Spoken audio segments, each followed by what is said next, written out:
So, good evening, good morning, good afternoon, I guess, good night, whatever time frame you're watching this, you decided, oh, let's watch whatever this random thing I found. Hello. Hello, people on the other side. So, today I am reviewing this book called An Affair of Poisons by Addie Thorley. I'm just guessing. Okay. I did not write a summary, but I'm going to loosely go off of this on the back and gonna add things that I remember that I know won't spoil the entire story. So let me just get into that. After helping her mother poison King Louis. Okay, so I have no idea what Roman numerals are. So this is an XIV. I have no idea what that means. I will put it on the screen. I'll look it up later. 17-year-old alchemist Maribel is forced to see her mother's shadow society in a horrifying new light. They are not heroes, but as they have claimed, but murderers. Herself included. And she tries to ease her guilt by brewing curatives, hunger tonics, headache remedies, and she just can't get past the fact that she's done so much wrong when she thought she was doing good. And then the royal bastard, Jose. Okay, so bastard in this time frame, let me just clarify, does not mean a jerk. It means basically the king or queen had an affair, and that affair caused a child to be born. And so since they didn't have the child with their husband or wife, it is considered a bastard, and they are treated horribly, like a jerk would be treated horribly. But in this time frame, it's considered an insult, but not the same way as it is today. He works in the kitchens. He works in the kitchens of the castle, but he doesn't do anything with the royal family at all. And he plays with the sisters that are not bastard children. But, yeah. And he has to become a prince in a way to help fix everything that's going on after a shadow society assassinates the king. Yeah. Jose is forced to hide in the sewers from everybody until he passes, or his path intertwines with Maribel, or they just meet each other like that. Yeah, they meet in the sewers. And they are basically enemies, but they ended up having to work together to fix the kingdom. Because Maribel's mother has taken over everything and is poisoning anyone who had to do with working for the king. And so Maribel doesn't want to do this, and she feels terrible for all the bad she's done. And Jose wants to prove himself worthy of being a prince, but he knows he won't be able to rule. And so he has to fix his brother, who is supposed to be the heir of the kingdom, and he has to fix him up to be able to rule and be fair to all the citizens. This is loosely based off of real things, because this is set in Paris. I'm pretty sure. It is. Why did I say pretty sure? Because it is.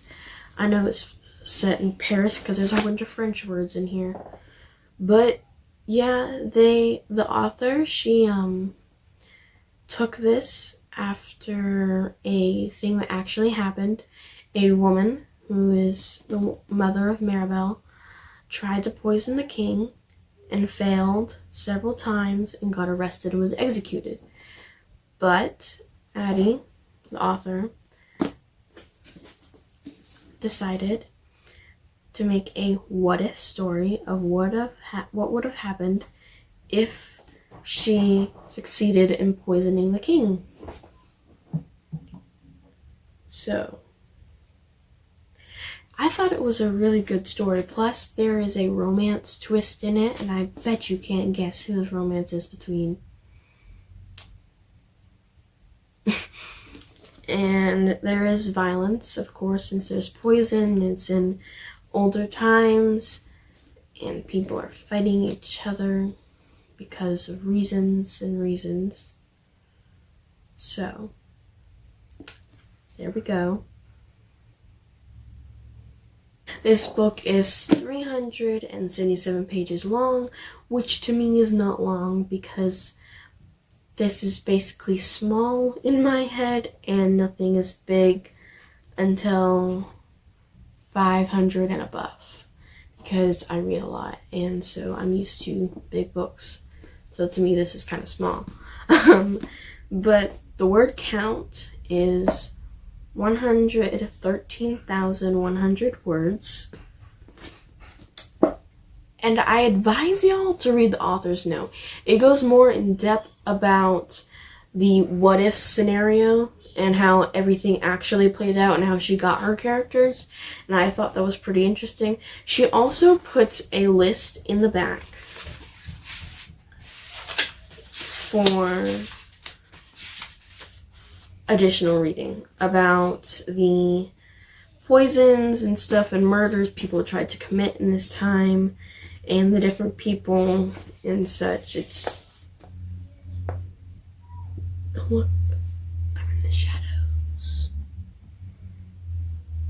Anyway, yeah, there's a list she's put in here of readings of things you should read to help your understanding, but I didn't find any of them. I didn't, because it's all nonfiction and I'm not a nonfiction person. So I am starting a rating from 1 to 10 now, and this one's going to be between the 8 and the 9,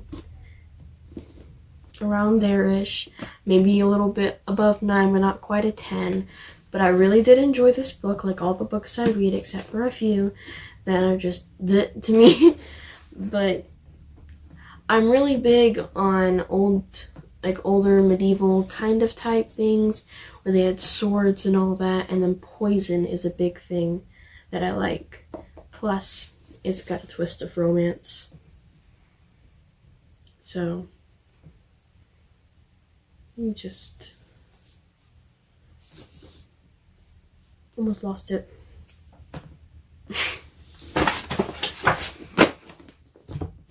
You did not see that.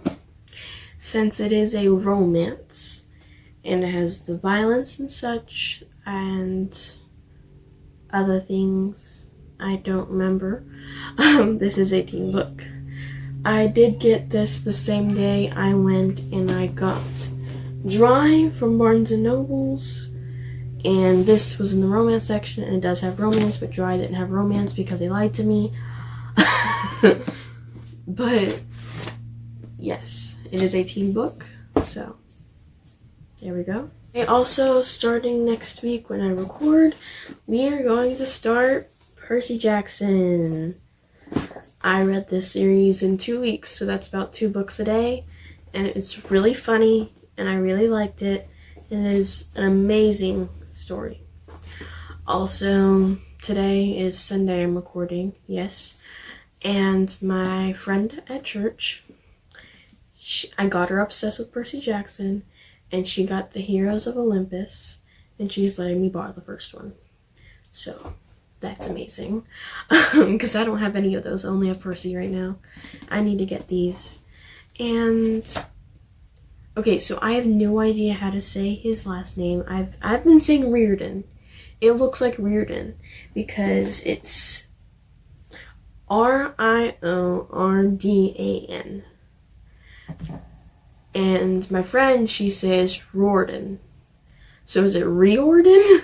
Because I've been emphasizing on the I. She's emphasizing on the O. And so is it both, or is it one, or is it something completely different that we both got it wrong? But Riordan sounds right to me, but I'll figure it out.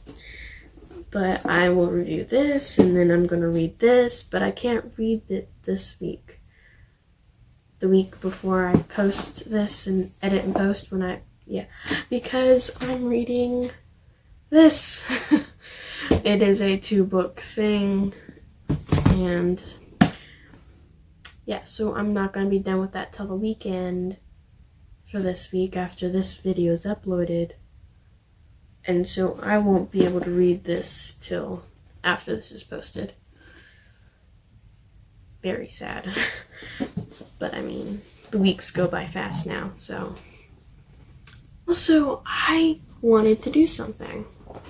This is my lovely box that I painted myself. It looks terrible, actually. I think it looks better on the camera.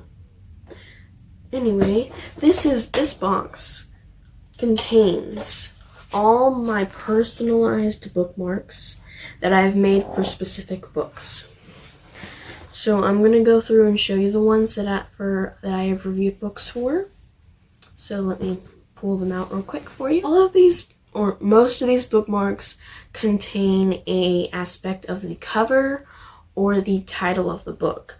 But the first one, this is the Serafina and series and Will of the Wood. I think I was mixing Serafina and series together or something. Whatever, but this does not have any aspect of the books or the titles. It is an old thing my friend made me in 5th grade to tie to my water bottle so my name would be on it for field day. But I turned it into a little bookmark. So that's that. And then what did we review next? Broken Things is an origami heart I made in science class last year because I finished my work, and so I just made an origami heart. I do not have it over here. It is in the Before I Fall book, which is also by Lauren Oliver. And it's all the way over there, and I'm not going to get up and get it. Okay, so the next book is A Very Large Expanse of Sea, and it is this gradient thing. And this is not just stick it in there. I mean, you could just stick it in there, but I've also created the fact that you can open it up and slide it over the page. I've been tinkering with different types of bookmarks that I don't know if they actually exist, but I've made it exist. And then we have Shifter's Wolf, which is this wolf thing made out of puffy paint that you clamp over the page.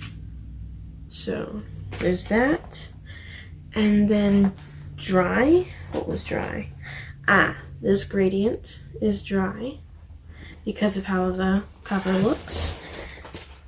And then An Affair of Poisons is this rose that has a shimmery pink red around it because it kind of matched. Where did my book go?